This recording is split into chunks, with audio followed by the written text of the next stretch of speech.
entendi toda essa engrenagem que acontece comigo, que acontece conosco durante esse percurso de desenvolvimento. Entendi, complexo mesmo, mas na prática, e aí? O que isso quer dizer e como que isso prejudica o trabalho e como isso pode me fazer adoecer no longo prazo? Então, como eu disse já muitas vezes aqui, nós somos um mundo distinto um do outro, que nos esbarramos constantemente, porque precisamos conviver em sociedade e porque também somos seres relacionais, vivemos em grupos. O trabalho é o grande grupo depois da escola. Então, se nos primeiros anos da minha existência eu recebo informações que vão ficar no meu HD eterno até mais ou menos os meus 8 anos de idade, estou só absorvendo informação, né? Colocando informações no HD, lá no meu sistema de memória. Depois disso, a primeira interação que a criança tem para usar todas essas informações que recebeu na infância é a escola. E aí a gente pontua aqui que a próxima oportunidade para essa criança se comunicar com o outro e com esse repertório psíquico que ela recebeu, em termos de grupo, é na adolescência. Então, na adolescência, digamos, eu sempre brinco que a adolescência é o estágio da vida adulta, porque tem a diferença no outro, tem o bullying na escola, tem a hostilidade, então, também característica da fase. Tem o componente também de transgressão, então, o adolescente, ele usa uma comunicação que é de transgredir ao sistema familiar em que ele foi recebido, para se fazer ouvir, para se fazer existir para além daquele meio. Então, tem ali uma ebulição, uma intensidade, uma impulsividade, uma transitoriedade acontecendo. E aí, como o adolescente vai lidar com isso, diz muito daquilo e de suas capacidades psíquicas que ele recebeu numa fase anterior. Até aí, acho que vocês já entenderam, né? Se vai ser mais tranquilo, se vai ser mais difícil, se vai ser mais construtivo, criativo, se vai conseguir fazer algo com a angústia tão própria do adolescente, vai dizer daquilo que ele tem enquanto guardado no seu HD. Até aí, beleza. Depois dessa fase da escola, dos grupos identitários que o adolescente precisa se unir para criar, então, uma possibilidade de existência, tem uma parte boa de se unir ao grupo, que é para essa identidade, mas estar em grupo também é levar em consideração que um grupo dá marcha. Então, você anda, caminha, se posiciona muito característico daquele grupo. Então, para existir também, uma hora esse adolescente vai precisar se desgrudar desse grupo. Então, ele passa um período em grupo para garantir essa identidade, esse momento de transitoriedade, mas depois, para sustentar a sua subjetividade, ele precisa se descolar. E aí, ao fazer esse deslocamento, esse descolamento, esse distanciamento, ele vai, então, para uma outra espécie de agrupamento, que a gente pode, então, considerar o trabalho. O trabalho é esse exercício de convivência diária em que mundos tão distintos vão precisar coabitarem. E aí é um sistema muito interessante, porque ele vai incluir nessa dinâmica de convivência uma série de fatores que também vão colocar à prova todo esse repertório psíquico que está lá guardado no HD. Então, tem disciplina, responsabilidade, autoconfiança, capacidade de produção, como usa a criatividade ao favor para construir coisas, qual que é a capacidade de simbolização dos afetos, a relação com a autoridade, como eu me comunico, qual se eu sei e se eu consigo lidar facilmente com o espaço que é meu, com o espaço do outro, uma relação de respeito, lidar com opiniões diferentes, divergentes, olhar também para que um ambiente, para tudo isso que é um ambiente também dinâmico. Então, aquilo que já é complexo, vira complexo ao quadrado. E a gente tem algumas particularidades da nossa época. E teoria, fundamentação teórica, a ciência também, ela é válida quando ela consegue fazer um contraponto, quando ela consegue estar inserida dentro de uma época. Então, não adianta também a gente desconsiderar os efeitos sociais da nossa época. E,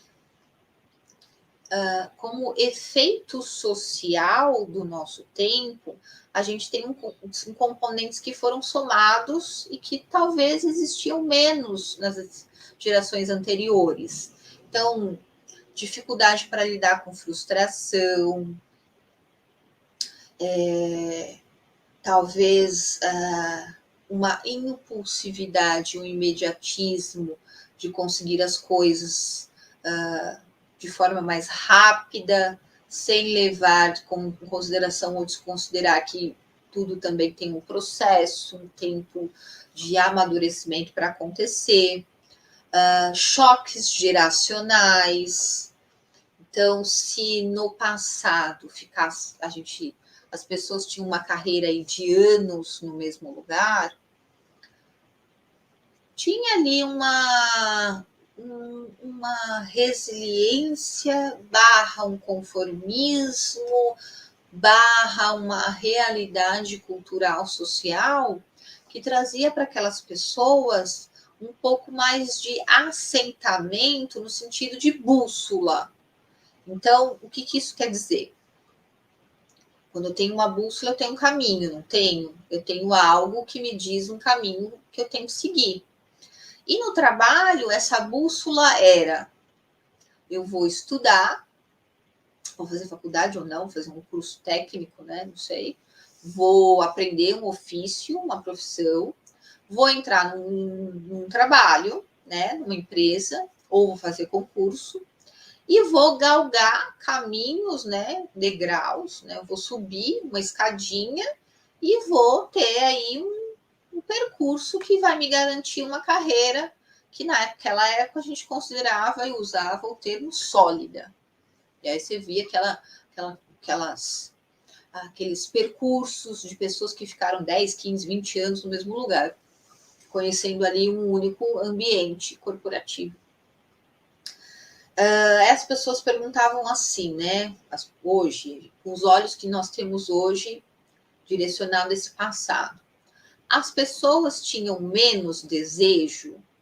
Não sei se tinham menos desejo, mas talvez tinham mais resiliência, ou mais conformismo, ou mais conseguiam lidar com a frustração de que o mundo era assim, a sociedade era assim, e que esse caminho era a única bula possível e que eu teria felicidade só depois de percorrer essa bússola, só depois de me aposentar, por exemplo. Então, era um pensamento também de que o final do arco-íris é onde eu encontro o tesouro. Então, tinha muito também do pensamento, né? Quando eu me aposentar, eu faço aquilo que realmente gosto. Aqui no trabalho é só trabalho. Eu só estou aqui porque eu preciso do trabalho e eu não gosto, né, daquilo que faço. Então você ficava lá 20, 30 anos no mesmo lugar, só almejando essa felicidade como se fosse uma luz no final do túnel. Tá certo ou errado? Não sei, depende. Depende do sujeito, né? Tinham histórias, já escutei de histórias clínicas, recortes clínicos aqui, pinceladas, que a pessoa foi relativamente feliz ou fez o que considerava necessário ser feito durante esse percurso. Tinha lá um movimento de muita disciplina, muito rigidez, muito controle desse percurso, só esperando essa luz no final do túnel. Quando chegou no final do túnel, numa aposentadoria, a pessoa não sabia o que fazia com aquilo.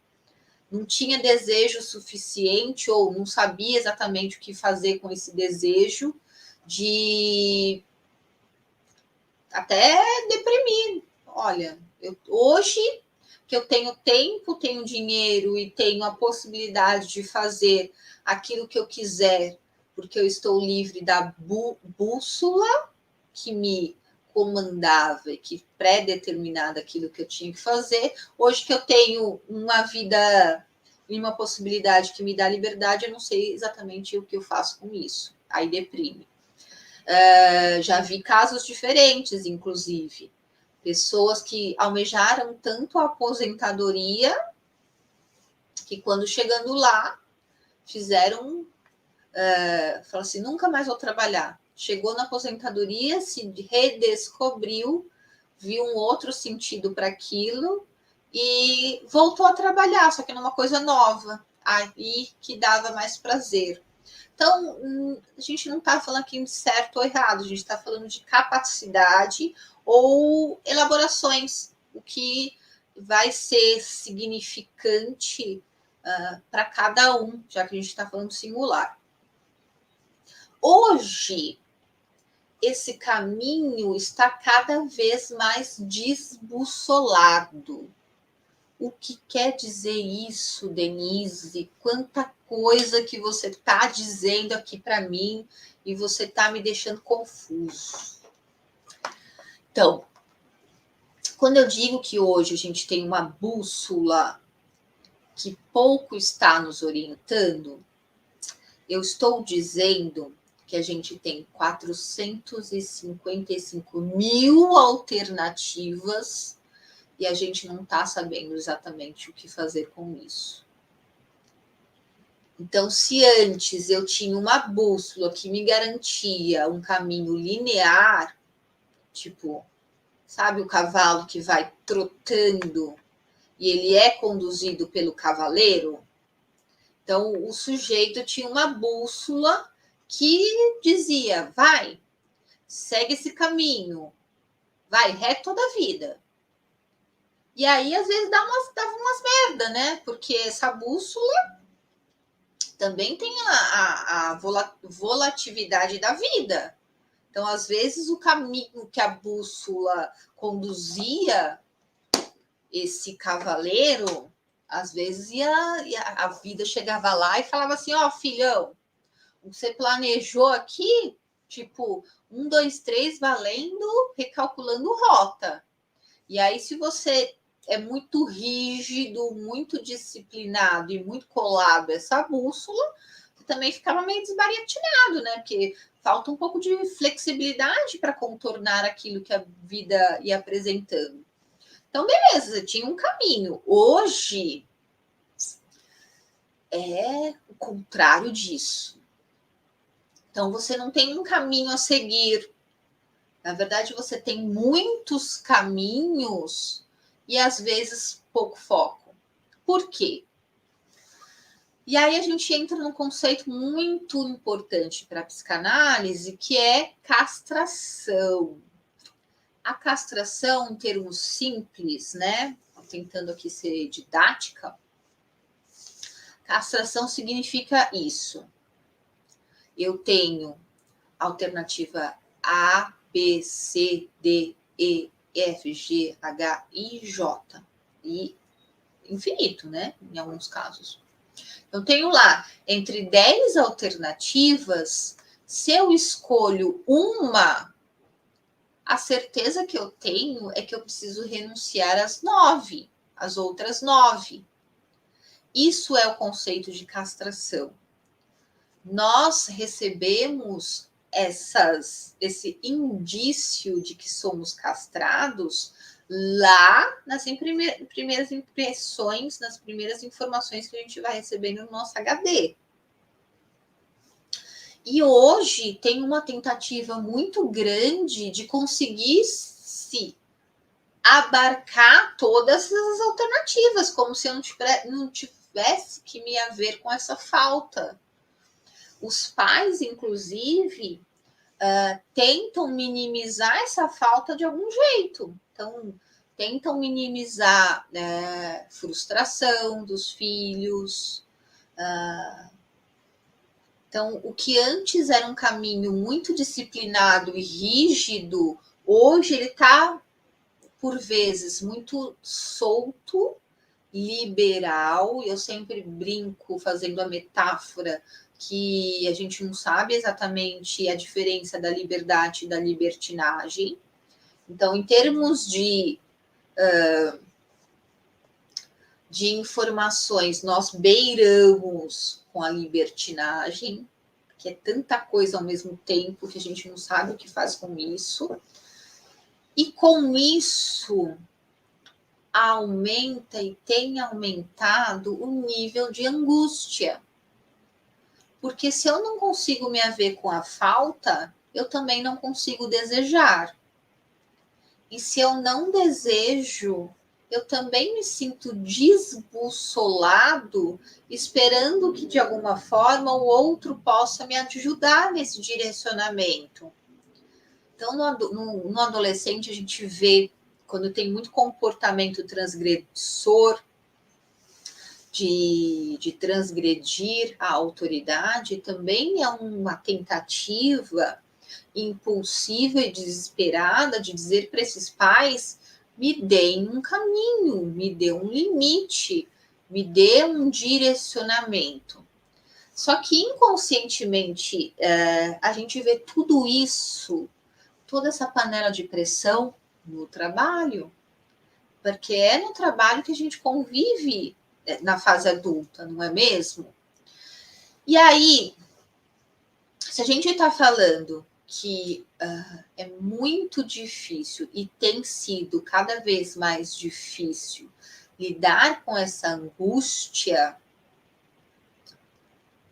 que em partes é pela diferença de lidar com o outro, pela grupalidade, pelo ambiente que é também hostil e desafiador em alguma medida, por esse desbussolamento que eu citei há pouco. Então, no ambiente corporativo, no ambiente de trabalho, tem muito relato de angústia, ansiedade, depressão.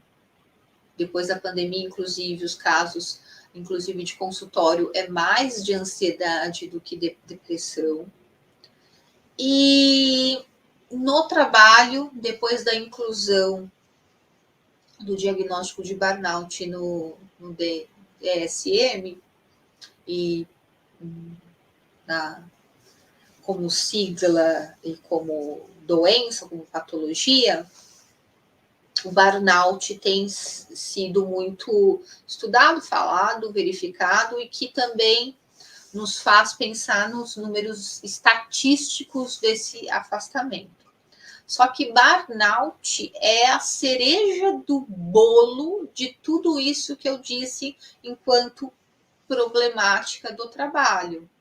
A pessoa, quando é diagnosticada ou quando é afastada por burnout, por exemplo, não é algo pontual.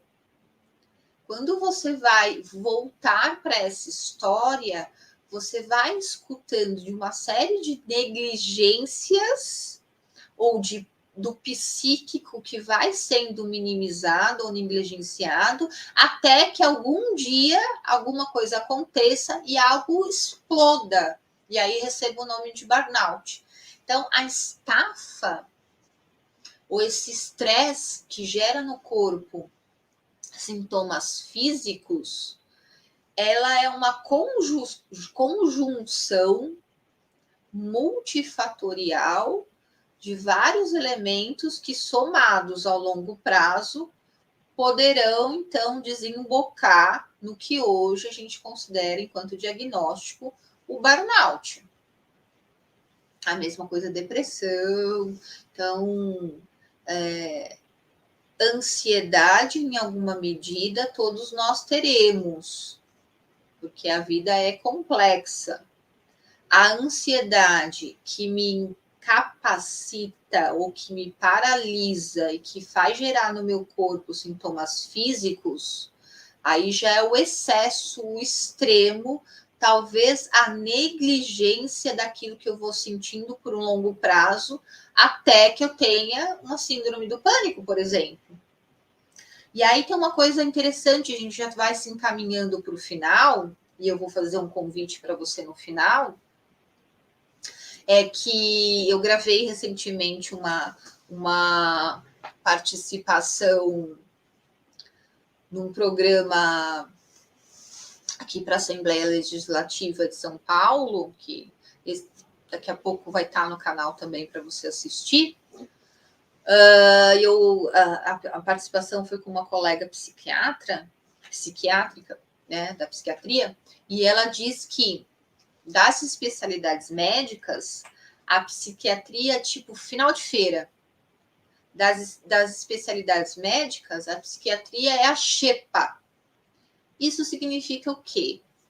Que a pessoa negligencia um monte de sintomas, e aí vai no gastro, vai no oftalmo, vai no dermato, por causa de que considera uma alergia, vai em uma série de especialidades médicas, recebe um monte de diagnóstico diferente, para só depois considerar que todos aqueles sintomas físicos podem ter uma razão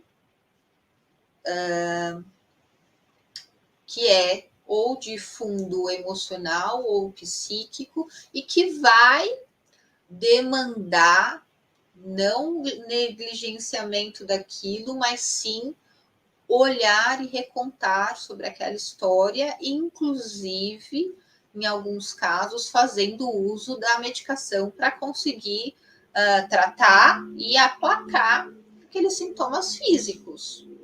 E aí, se a psiquiatria é a xepa da feira, né, o final da feira, a psicanálise também é a curva do rio.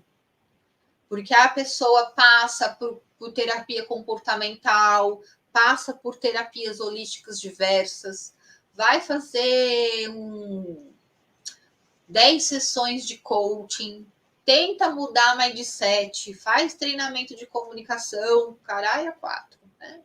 Não poderia falar isso aqui ao vivo, mas falei. Faz de tudo para tentar minimizar aquilo que sente, não olhar para aquilo que sente, continuar resistindo, recalcando aquilo que sente, para não olhar para o que é difícil, né, da sua existência, até que aquilo que se torna insuportável venha à tona. E aí pode vir à tona numa crise, uns sintomas físicos que são insuportáveis, numa depressão, numa dificuldade absurda de lidar com o outro, numa síndrome do pânico, numa impotência, numa incapacidade de construir coisas novas e de ressignificar ou reelaborar aquilo que tem enquanto sofrimento.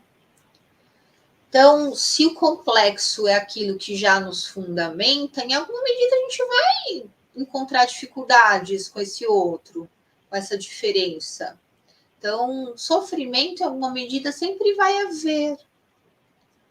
Só que tem alguns autores que dizem que o sofrimento também é criativo, e esse é o sofrimento que ele é construtivo no sentido de eu não consigo ter tudo, eu sou de fato castrado. O outro é diferente de mim, os nossos mundos são distintos, mas o que eu faço com isso? O que eu faço apesar disso? É possível construir caminhos diferentes daqueles que eu conheço e do que eu vivo repetindo? A psicanálise tem um conceito, eu vou terminar já. A psicanálise tem um conceito que é gozo. O que é gozo?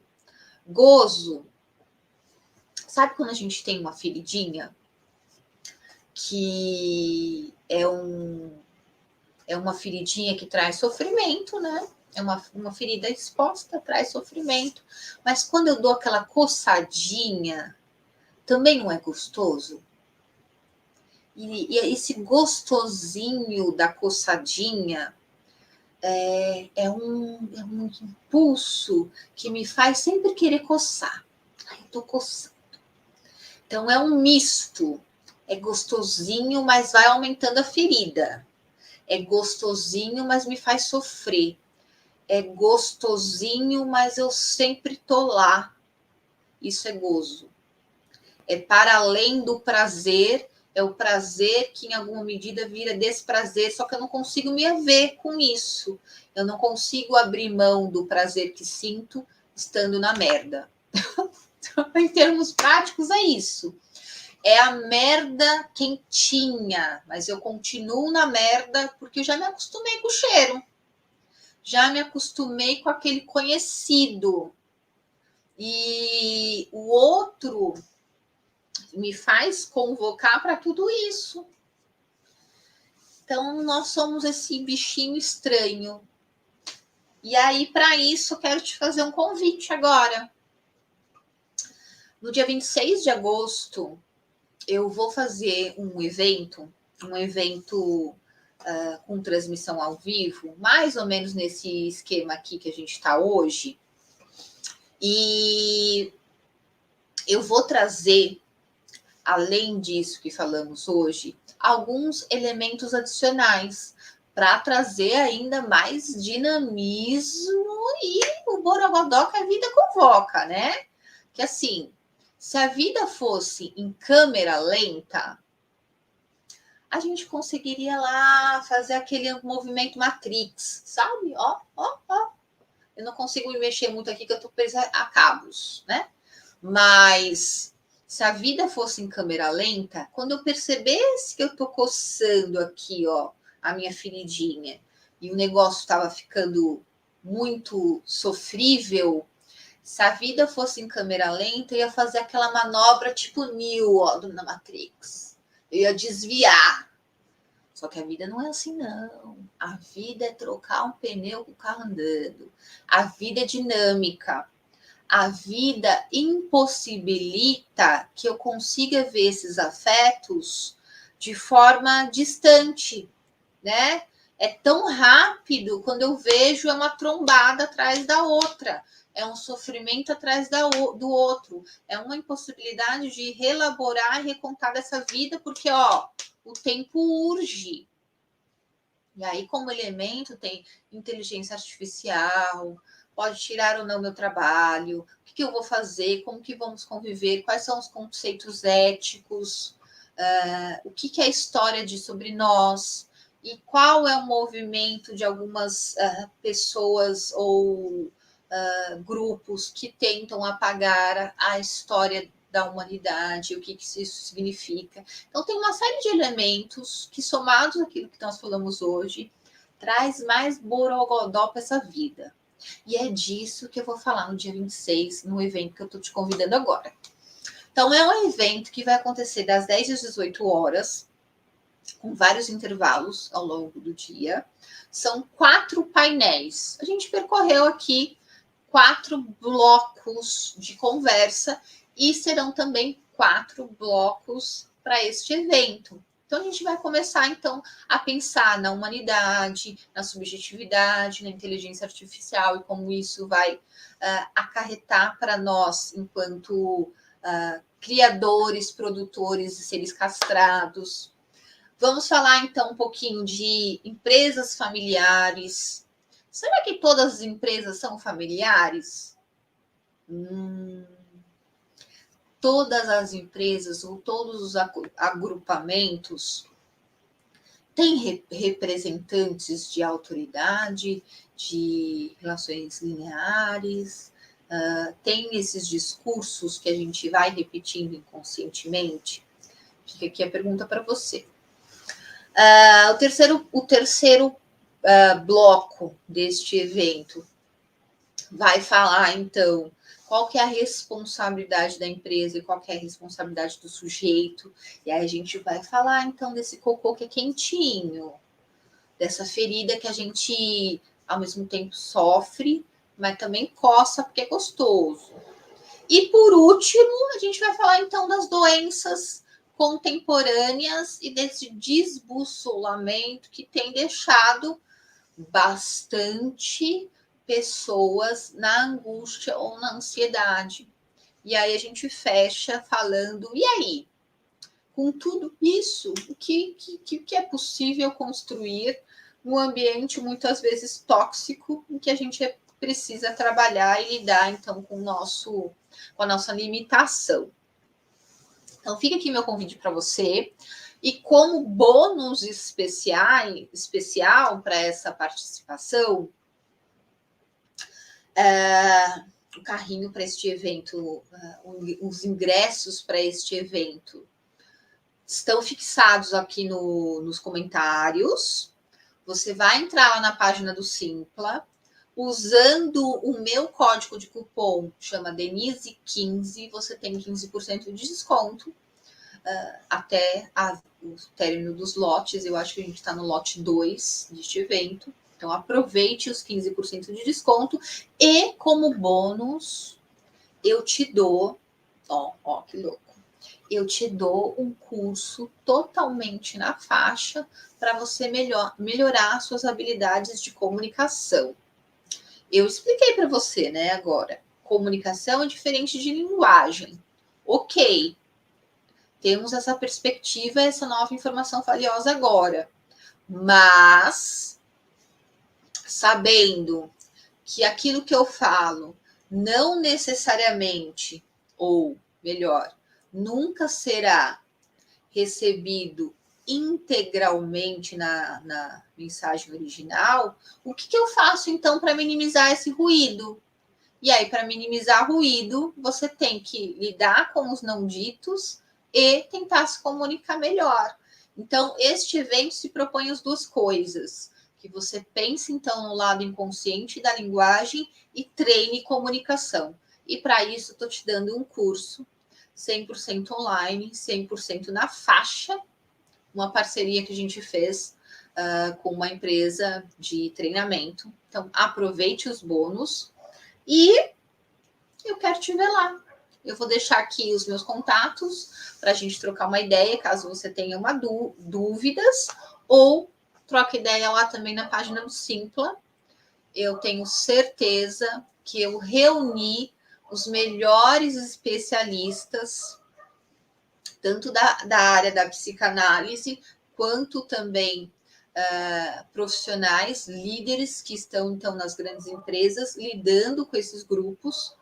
O propósito do evento é justamente esse: unir mundos aparentemente tão distintos, mas que são bastante correlatos. Então, se temos que lidar com a ambivalência que existe em nós, este evento se propõe dialogar, refletir e conversar sobre essa diferença que nos constitui.